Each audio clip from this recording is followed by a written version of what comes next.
guys, welcome to TNPSC Kalam. இப்போ நம்ம இந்த homework sums எல்லாத்தையும் பார்க்கலாம். போன வீடியோல 5 reasoning sums solve பண்ணியிருந்தோம். அதுக்கு ரிலேட்டடான homework sums ஓட explanation இதில் பார்க்கலாம். ஓகேங்களா? First missing terms பாருங்க. 1, 9, 25, 49, question mark 125. இப்போ இந்த term நம்ம கண்டுபிடிக்கணும். இந்த numbers பார்த்தாலே நமக்கு என்ன தெரியுது? Square numbers மாதிரி தெரியுது. Square ஓட value 1, 3 square ஓட value 9, 5 square ஓட value 25, 7 square ஓட வேல்யூ 49 இது தெரியாது.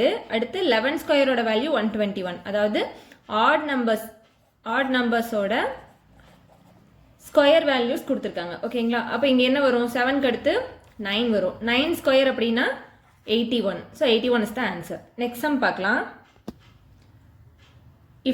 If 2 dice are thrown, then opposite to 2 is. அதாவது 2 dice கொடுத்துருக்காங்க.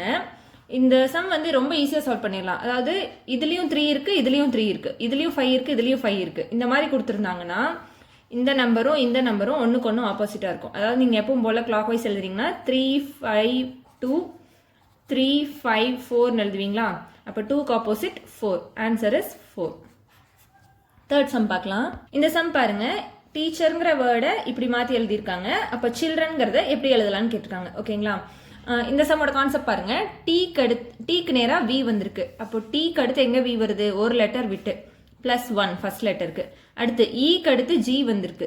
ஈக்கு ஜிக்கு +1. அப்போ காமனாக எல்லாத்துக்கும் +1 தான் வருதான்னு பார்த்துக்கோங்க. ஏக்கு அடுத்து பி விட்டு சி +1, சிக்கு அடுத்து டி விட்டு இ +1, ஹச்சுக்கு அடுத்து ஐ விட்டு ஜே +1, ஈக்கு எஃப் விட்டு ஜி +1, ஆருக்கு எஸ் விட்டு டி. ஸோ எல்லாமே +1 கான்செப்டில் தான். அப்போ சில்ட்ரன் எழுதிக்கோங்க. CHILDREN. இது எழுதுனீங்கன்னா சிக்கு டி விட்டு இ எழுதணும். ஓகேங்களா? அப்போது இ. ஹச்சுக்கு ஐ விட்டு ஜே, ஐக்கு ஜே விட்டு கே, எல்லுக்கு எம் விட்டு என், டிக்கு இ விட்டு எஃப், ஆருக்கு எஸ் விட்டு டி, ஈக்கு எஃப் விட்டு ஜி, என்னுக்கு ஓ விட்டு P. So this is the answer. இந்த வென் டயக்ராம் சம் பாருங்க. India, Tamil Nadu, Coimbatore. So whole இந்தியாவை ஒரு பாக்ஸ் போட்டுக்கோங்க. இந்தியாவில் தமிழ்நாடுங்கிறது ஒரு சின்ன பார்ட். இது இந்தியா, தமிழ்நாடுங்கிறது ஒரு சின்ன பார்ட். ஓகேங்களா?